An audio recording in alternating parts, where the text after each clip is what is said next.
All right, let's jump right into a really complex and honestly fascinating debate that's happening inside conservative circles. It all boils down to one fundamental question.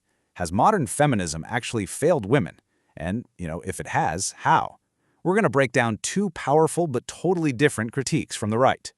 Everything really kicks off with this simple but kind of explosive idea. For a lot of conservatives, the difference between men and women is just obvious. But the real fight is over what that difference actually means for society, for our jobs, and for our laws. It just blows the doors open on a huge question. Did feminism get the answer all wrong? And that question leads us to our two thinkers with two wildly different answers. On one hand, you've got Helen Andrews, who says, yep, feminism failed by making our institutions too feminine, creating this dysfunctional, woke culture. And on the other hand, you have Leah Librasco-Sargent, who says, nope, that's not it at all. Feminism failed by trying to force women to be more like men in a world that's hostile to them. Okay, so let's dig into Helen Andrews' side first. Her big theory is something she calls the Great Feminization. And her whole argument is, look, if you want to understand what's gone wrong in our universities, in our HR departments, even in our legal system, you've got to follow the demographics. So when Andrews uses the word wokeness, she's not really talking about what you might think. For her, it's a very specific kind of sickness, a pathology in our institutions. She's basically saying it's a set of dysfunctional behaviors that she connects directly to what she calls feminine traits, which have become dominant as more and more women have entered these professional spaces. And here's where it gets really interesting. She actually lists them out, calling them feminine vices. So we're talking about things like gossiping, avoiding direct conflict, not being able to take negative feedback, or shutting down conversations entirely. In her view, these are the behaviors at the very root of things like the #MeToo movement or the culture on college campuses. So here's the kicker for her argument. Our whole system, legal, corporate, you name it, it's become totally lopsided.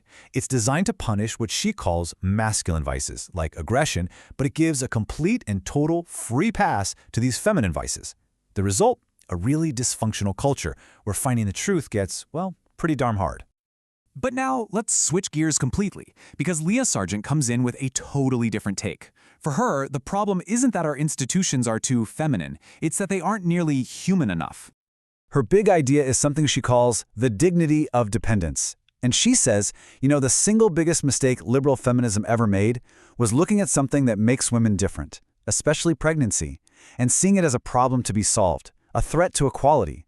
Instead of just, a part of human life we should build our world around. This really gets to the heart of her point. The modern world, she argues, is built for this imaginary person who needs nobody, who's totally autonomous. So to get ahead, feminism basically told women, you gotta be like that guy.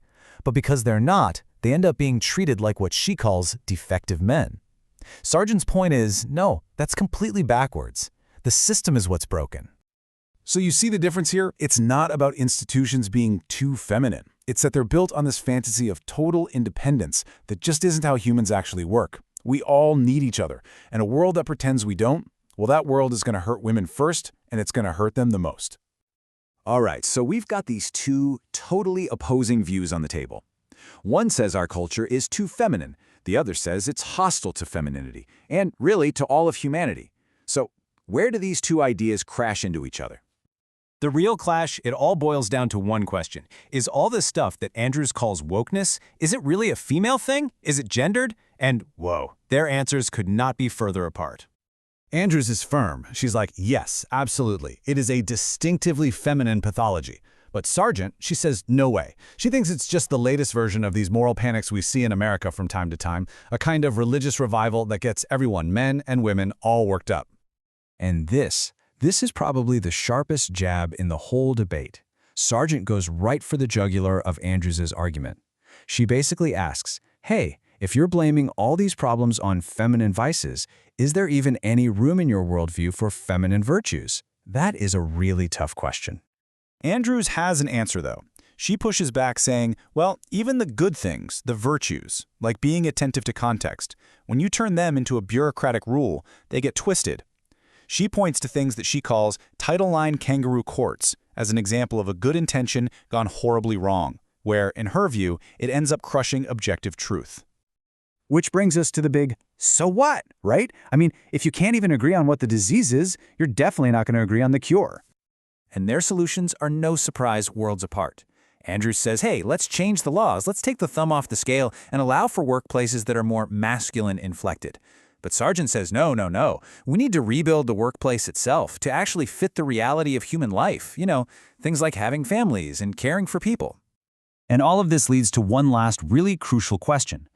Is the whole project of the modern integrated workplace, is it just a bad idea? Or is this exactly where we're all supposed to be, figuring out how to coexist and cooperate? Their answers really point to two very different futures. And that's really the provocative thought we're left chewing on.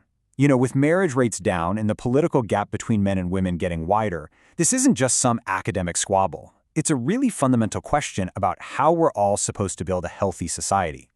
Does the path forward require more integration or maybe more separation? The debate, as you can see, offers no easy answers.